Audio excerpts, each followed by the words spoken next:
Assalamualaikum warahmatullahi wabarakatuh. Hai teman-teman, kembali lagi dengan kami dari kelompok 11 yang beranggotakan Mita Izakia dengan NIM 02 dan Nuzulul Nugranastiti dengan NIM 45. Dalam kesempatan kali ini, kita akan mempelajari tentang jenis-jenis skala dan angket. Skala Likert pertama kali dikembangkan oleh Francis Likert pada tahun 1932 dalam mengukur sikap masyarakat. Dalam skala ini, hanya menggunakan item yang secara pasti baik dan secara pasti buruk. Kemudian, total skor merupakan penjumlahan skor responsi dari responden yang hasilnya ditafsirkan sebagai posisi responden. Skala Likert ini menggunakan ukuran ordinal sehingga dapat membuat ranking walaupun tidak diketahui berapa kali satu responden lebih baik atau lebih buruk dari responden lainnya. Prosedur skala Likert. Yang pertama, pengumpulan item-item yang cukup banyak dan relevan dengan masalah yang sedang diteliti, berupa item yang cukup terang disukai dan yang cukup terang tidak disukai. Yang kedua, item-item tersebut dicoba kepada sekelompok responden yang cukup representatif dari populasi yang ingin diteliti. Yang ketiga, pengumpulan responsi dari responden untuk kemudian diberikan skor. Untuk jawaban yang memberikan indikasi menyenangi diberi skor tertinggi. Yang keempat, total skor dari masing-masing individu adalah penjumlahan dari skor masing-masing item dari individu tersebut. Yang terakhir, responsi dianalisa untuk mengetahui item-item mana yang sangat nyata batasan antara skor tinggi dan skor rendah dalam skala total. Kelebihan skala Likert yaitu dalam penyusunan skala, item-item yang tidak jelas korelasinya masih dapat dimasukkan dalam skala. Kemudian, lebih mudah membuatnya daripada skala Thurston. Mempunyai reliabilitas yang relatif tinggi dibandingkan skala Thurston untuk jumlah item yang sama. Juga dapat memperlihatkan item yang dinyatakan dalam beberapa responsi alternatif. Kemudian dapat diberikan keterangan yang lebih nyata tentang pendapatan atau sikap responden. Kelemahan skala Likert. Kadangkala, total skor dari individu tidak memberikan arti yang jelas, sehingga banyak pola responsi terhadap beberapa item akan memberikan skor yang sama. Yang terakhir, validitas dari skala Likert masih memerlukan penelitian empirik. 2. Skala Guttman. Skala Guttman dikembangkan oleh Louis Guttman. Skala ini mempunyai ciri penting, yaitu merupakan skala kumulatif dan mengukur satu dimensi saja dari satu variabel yang multi. Skala pengukuran dengan tipe ini akan diperoleh jawaban yang tegas, yaitu ya atau tidak, benar atau salah, pernah atau tidak pernah, positif atau negatif, dan lain-lain. Kemudian data yang diperoleh dapat berupa data interval dan data rasio dikotomi. Kemudian, skor jawaban dibuat tertinggi 1 dan terendah 0. Misalkan, untuk jawaban setuju diberi skor 1 dan tidak setuju diberi skor 0.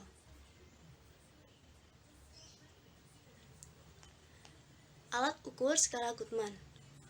Koefisien reprodusibilitas merupakan alat ukur derajat ketepatan yang telah dibuat pada skala Guttman. Berikut ini adalah rumus untuk koefisien reprodusibilitas dan koefisien skalabilitas. Koefisien reprodusibilitas dan koefisien skalabilitas ini nantinya bisa digunakan untuk menguji kevalidan data yang menggunakan skala Guttman. Kelemahan pokok dari skala Guttman yang pertama, skala ini bisa jadi tidak mungkin menjadi dasar yang efektif baik untuk mengukur sikap terhadap objek yang kompleks ataupun untuk membuat prediksi tentang perilaku objek tersebut. Yang kedua, satu skala bisa saja mempunyai dimensi tunggal untuk satu kelompok tetapi ganda untuk kelompok lain, ataupun berdimensi 1 untuk satu waktu dan mempunyai dimensi ganda untuk waktu yang lain. Yang ketiga, skala semantik diferensial. Klasifikasi skala semantik diferensial. Yang pertama, evaluasi. yang nantinya akan memperoleh jawaban berupa bagus atau buruk, berguna atau tidak berguna, bersih atau kotor, dan lain sebagainya. Yang kedua, potensi, yang nantinya akan memperoleh jawaban berupa besar atau kecil, kuat atau lemah, berat atau ringan. Yang ketiga, aktivitas, dengan jawaban aktif atau pasif, cepat atau lambat, panas atau dingin. Prosedur skala semantik diferensial. Yang pertama, menentukan objek sikap yang akan diteliti. Yang kedua, memilih pasangan adjektif dua kutub yang sesuai. Yang ketiga, tulis kata atau frasa dari objek sikap di atas, dan kemudian tulis kata atau frasa tadi di bawahnya secara acak. Selanjutnya, buat petunjuk pengisian bagaimana dan di mana responden memberi rating. Yang terakhir, hitung skor responden antara 1 sampai dengan 7 atau sebaliknya.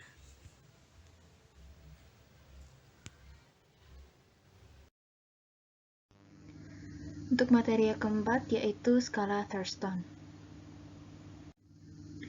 Skala Thurston merupakan skala yang disusun dengan memilih butir yang berbentuk skala interval. Setiap skor memiliki kunci skor, dan jika diurut, kunci skor menghasilkan nilai yang berjarak sama. Metode ini mencoba menempatkan sikap seseorang pada rentangan kontinum dari yang sangat unfavorable hingga sangat favorable terhadap suatu objek sikap. Caranya dengan memberikan orang tersebut sejumlah item sikap yang telah ditentukan derajat favorabilitasnya. Tahap yang paling kritis dalam penyusunan alat ini adalah seleksi awal terhadap pernyataan sikap dan penghitungan ukuran yang mencerminkan derajat favorabilitas dari masing-masing pernyataan. Derajat ukuran favorabilitas ini disebut nilai skala. Untuk menghitung nilai skala dan memilih pernyataan sikap, pembuat skala perlu membuat sampel pernyataan sikap sekitar 100 buah atau lebih. Pernyataan-pernyataan itu kemudian diberikan kepada beberapa orang penilai. Penilai ini bertugas untuk menentukan derajat favorabilitas masing-masing pernyataan. Favorabilitas penilai itu diekspresikan melalui titik skala rating yang memiliki rentang 1 sampai 11. Nilai 1 pada skala di atas menyatakan sangat tidak relevan, sedangkan nilai 11 menyatakan sangat relevan. Median atau rata perbedaan penilaian antara penilai terhadap item ini kemudian dijadikan sebagai nilai skala masing-masing item. Pembuat skala kemudian menyusun item mulai dari item yang memiliki skala terendah hingga tertinggi. Dari item-item tersebut, pembuat skala kemudian memilih item untuk kuesioner skala sikap yang sesungguhnya. Dalam penelitian, skala yang telah dibuat ini kemudian diberikan pada penilai. Penilai diminta untuk menunjukkan seberapa besar kesetujuan atau ketidaksetujuan pada masing-masing item sikap tersebut. Materi selanjutnya yaitu rating scale. Rating scale atau skala peringkat merupakan sebuah survei yang bersifat tertutup, digunakan untuk memberikan penilaian atau jawaban dari para responden. Bisa jawaban setuju atau tidak setuju. Jawaban-jawaban atau pilihan dari responden tersebut kemudian dikumpulkan dalam bentuk rincian yang dijadikan untuk data penelitian. Rating scale merupakan salah satu jenis pertanyaan yang paling cocok untuk survei secara daring atau dalam jaringan atau luar jaringan, mengenai suatu layanan. Rating scale ini dijawab oleh para responden sesuai dengan penelitian yang dilakukan. Salah satu bentuk rating scale yang paling umum digunakan pada penelitian adalah pernyataan pilihan ganda atau pilihan objektif. Pernyataan pilihan ganda atau pilihan objektif tersebut mudah dijawab oleh responden karena tinggal memilih atau menentukan jawaban yang sesuai. Rating scale memiliki ciri-ciri atau karakteristik yang harus diperhatikan. Ciri-ciri rating scale tersebut adalah, yang pertama, pengumpulan informasi komparatif. Rating scale dapat digunakan untuk mengumpulkan data-data penelitian atau informasi umum yang didapatkan dari responden yang bersifat komparatif. Yang kedua yaitu memberi informasi lebih dari ya atau tidak. Skala peringkat atau rating scale lebih banyak memberikan informasi dibandingkan dengan checkbox questions, sehingga informasi tersebut bisa lebih dari sekedar ya atau tidak. Yang ketiga yaitu opsi jawaban disusun bertingkat. Penyusunan opsi atau pilihan jawaban pada rating scale disusun secara bertingkat bisa dari tinggi ke rendah, rendah ke tinggi, disesuaikan dengan kebutuhan atau kesepakatan. Yang keempat yaitu fleksibel. Rating scale bersifat fleksibel, karena tidak hanya dapat untuk mengukur sikap, namun bisa juga digunakan untuk mengukur persepsi responden mengenai suatu fenomena atau peristiwa. Contohnya adalah mengukur status ekonomi, pengetahuan, sosial, dan sebagainya. Dan yang terakhir yaitu mampu menerjemahkan opsi jawaban responden. Rating scale mampu menerjemahkan jawaban responden. Misalnya, responden A memberikan nilai 4 atau jawaban 4, belum tentu dengan angka 4 bagi si B. Bentuk-bentuk rating scale dibagi menjadi 4. Yang pertama yaitu ordinal rating scale. Skala ordinal adalah suatu jenis pertanyaan penelitian yang diberikan pada responden dengan cara memberikan pilihan kategori-kategori yang disesuaikan dan diberi peringkat. Urutan skala ordinal bisa disesuaikan dari rendah ke tinggi dan sebaliknya. Yang kedua yaitu ada nominal rating scale. Skala pengukuran nominal ialah skala yang mengkategorikan objek atau orang dalam kategori, klasifikasi, atau kelas dengan sistem kualitatif. Skala nominal ini terbatas, hanya bisa dapat mengidentifikasi dan membedakan. Yang ketiga yaitu ada ratio scale atau skala rasio. Skala rasio adalah pengukuran dengan memperhitungkan nilai yang sebenarnya atau angka objek yang diukur. Pada ukuran skala rasio yang memiliki nilai titik nol, sehingga nilai pada skala rasio ini dapat dibuat pembagian maupun perkalian. Dan yang keempat yaitu interval rating scale atau skala interval. Skala ini merupakan salah satu jenis pertanyaan survei yang tidak hanya mengharuskan variabel jawaban saja, tapi juga besarnya perbedaan antar setiap jawaban. Pada skala interval dimungkinkan untuk mengurutkan objek atau seseorang hampir sama dengan skala ordinal, akan tetapi unitnya sama. Materi yang keenam yaitu angket. Angket atau kuesioner merupakan teknik pengumpulan data yang dilakukan dengan memberi seperangkat pertanyaan atau pernyataan tertulis kepada responden untuk dijawabnya. Kuesioner dapat berupa pertanyaan atau pernyataan tertutup atau terbuka dan dapat diberikan kepada responden secara langsung atau dikirim melalui pos atau internet. Terdapat 6 prinsip dalam pembuatan atau penyusunan angket kuesioner penelitian. Yang pertama yaitu jelas. Pada umumnya, masalah yang timbul menyangkut penggunaan kata-kata yang tepat supaya responden memahami benar pertanyaan yang diajukan. Ada kalanya hanya karena satu kata yang ganjil, maka jawabannya akan berbeda dan jauh dari yang diharapkan. Selain itu, perlu diperhatikan bahwa seorang peneliti dalam pertanyaannya jangan sampai menggabungkan beberapa pertanyaan dalam satu pertanyaan dan jangan sampai pertanyaan tersebut terlalu luas batasannya.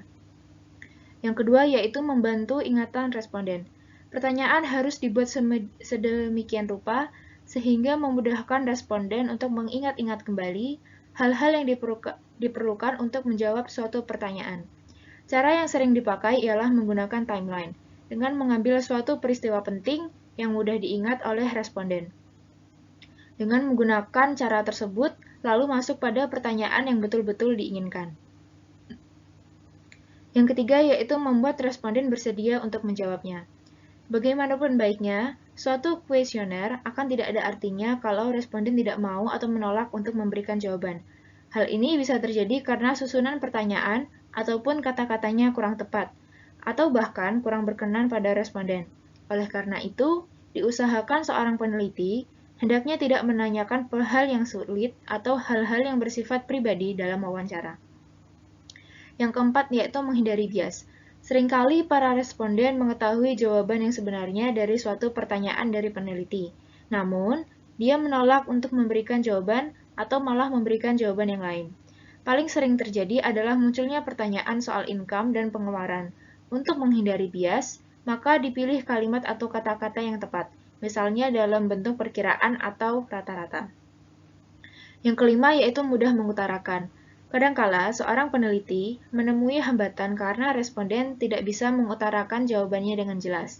Untuk mengantisipasi hal tersebut, peneliti hendaknya harus sudah mempersiapkan hal-hal yang bisa menunjang keberhasilan wawancara. Misalnya adalah membuat contoh, gambar, atau suatu benda yang bisa membuat responden untuk memberikan jawabannya. Dan yang terakhir, dapat menyaring responden. Peneliti haruslah menyaring responden dalam kuesioner yang digunakan untuk penelitian. Hal yang sering terjadi adalah pertanyaan-pertanyaan tidak terjawab karena ditanyakan pada responden yang salah. Oleh karena itu, seorang peneliti harus menyeleksi responden yang dipilih. Selanjutnya yaitu jenis-jenis angket. Ada beberapa jenis angket yang bisa digunakan dalam penelitian. Yang pertama yaitu angket tertutup. Angket tertutup ini terdiri atas pertanyaan atau pernyataan dengan sejumlah jawaban tertentu sebagai pilihan. Responden mengecek jawaban yang paling sesuai dengan pendiriannya. Yang kedua yaitu angket terbuka. Angket ini memberikan kesempatan penuh untuk memberikan jawaban menurut apa yang dirasa perlu oleh responden. Peneliti hanya memberi sejumlah pertanyaan berkenaan dengan masalah penelitian dan meminta responden menguraikan pendapatnya atau pendiriannya dengan panjang lebar bila diinginkan. Sekian presentasi kelompok 11 yang dapat kami sampaikan. Apabila ada kurangnya, kami mohon maaf. Wassalamualaikum warahmatullahi wabarakatuh.